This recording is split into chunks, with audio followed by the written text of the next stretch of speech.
Hey there, viewers, and welcome back to the Self-Made Auto Channel. That's a 2005 Chevrolet. It's a Malibu. The lady says her trunk won't open when she pushes the button.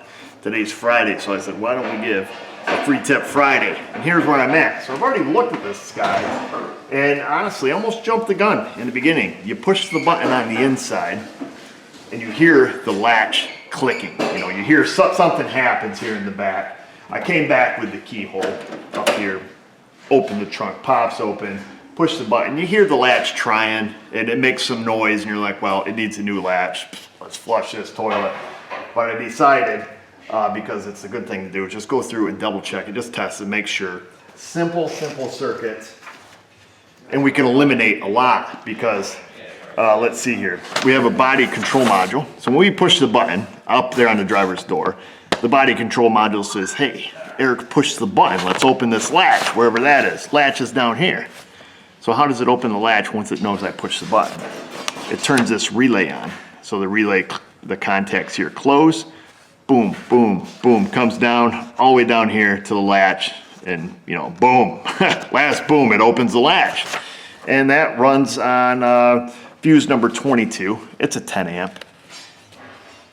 Control load side of the relay, controls them both, but it has essentially 10 amps available. Once that relay closes, this wire down here should get hot, real hot. I mean, hot enough to light a light bulb hot. So I said, that's simple. Let's just drop this thing down. 3 screws, remove them, bolts rather. Get it down, find the wire, tan wire, black wire. The third wire, the orange one, is just for the lights, which work, they light up. So what I want to know, do we have a good ground, do we have good power, and send this thing down the road. And then I found my surprise. We will have SMA's most eligible bachelor, Jason, help us.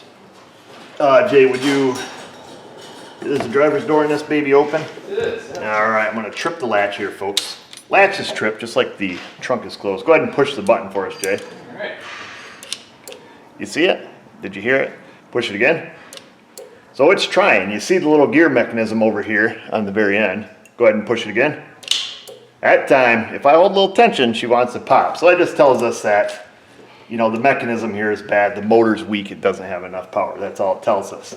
So you think. What I'm going to do, we're going to leave this little guy plugged in. And I'm going to back probe the ground. See if I can get in there nice and deep. There she is. And then we're going to go into the power side, and theoretically when we hit the button, the latch should actuate, and then this thing should light up nice and bright. We're only adding an extra 1/4 of an amp of load to it. Go ahead and hit the button, Jay. Do it again. Alright, so you hear it kind of going, but I don't see the light. So that is concerning to me. Push it again. Oh, do it again. Oh, you see we got a light, but it's pretty dang dim. So now you're like, well, what is it? There, Mr. O. Is that a bad ground? Is it, you know, bad power feed? Essentially at this point we've determined that we have voltage drop of some sort. So I'm going to back probe into the negative side. I'm just going to use my power probe. We're going to stick on that. Go ahead and push the button, Jay. Do it again. And we didn't lose ground when that was happening.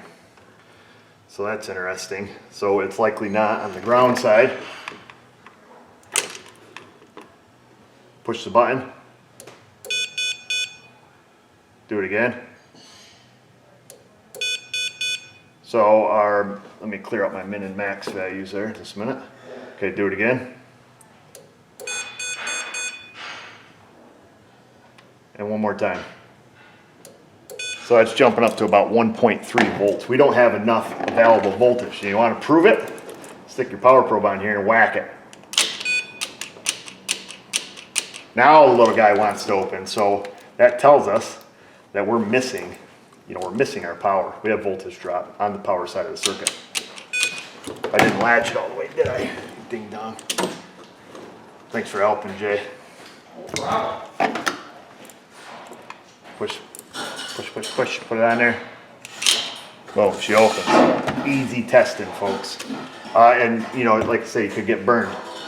That's what's wrong with the car, but now we have to find what's wrong with the car. Or should I say that's the problem? That's your problem, lady. You got some voltage drop. But we need to find out where, because we don't know that yet. We just know what's wrong. So I'm gonna stick this thing back up in here now that we have some guidance. And I'm gonna show you what I found is wrong, which I think it's kind of unusual, at least in my perspective. I know there'll be, you know, probably hundreds of comments where guys find this all the time. But I'll be honest with you, what I'm gonna show you, I haven't run across a lot, but I don't work on a ton of cars. So looking at our diagram, knowing what our problem is, that the voltage from this fuse is not making it to, you know, the latch. You know, where can the problem be? Well, let me give you a list, lady. I mean, it could be in our relay, it could be in the fuse, could be in the fuse box, could be any of these terminations that are on this load side, you know, a pin there, a pin there, a pin there, you know, anything. So you need to start logically. You know, do we have the available voltage at the fuse when the button is being pushed? So we know, like, is the problem on this side of the circuit or on this side of the circuit? Well, we know it's already right here. We know it's on this side right here. So we need to know, is it this side right here? Well, I check it, and that fuse stays nice and hot and light and bright.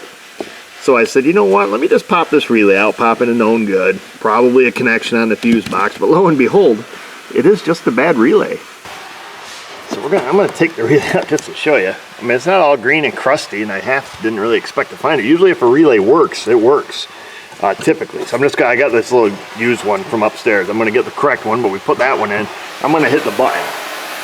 We'll take it and trip the latch. Okay, hit the button. Kablamo! Do it again. Kablamo! Just like that. Some power now. She got some power now. I want to open this up, see if the contacts are all just smoked. I'm just kind of curious. That's not uncommon to have a relay. Whoa, unenhanced. To have a relay go bad, but to have one that works and still latches, but just has some voltage drop.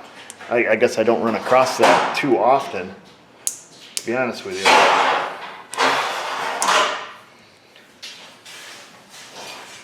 Come out of there. This thing should just pop right out. Should. The operative word. There we go. Let's see. Do we see any physical? No, I would say that the contact points, let me get something to back this up for you. I would say that the contact points on it look good. So we can see them right down in here. I don't know if that's focusing or not for you, but they appear to look well. That is on that side. Of course, it's the other side that we can't see. Let's see, we're gonna have to very gingerly get in here to have a look. Okay, there we go. And it's on this side. It's this contact point here, this one and that one. And that, lady, is where your problem is. Can you guys see it there? See the dirty, let's see, is she gonna focus? So on this contact, there is something on it, some kind of black schmutz, we'll call it. Here's the other contact pad. Little schmutzy. Little schmutzy. It's let's see, I don't know what it is. Some kind of black stuff from, you know, possibly from an arcing, but clearly that is created the voltage drop, or more than likely, or it's somewhere else through the relay, which is pretty unlikely. That is the contact path up here over the rainbow, and boom, down through the contact, out that terminal right there, number 87. What are you gonna do, huh? Because this contact, this outer one, is 87A, which is chopped off. Interesting. Anyways, whatever. Hope you guys like it. Use a little common sense when you're checking stuff unenhanced. And just be sure, you know, you're getting it right. You're not calling a failed component just based off pattern failures and sound, like I almost did. Good thing I'm not a ding-dong.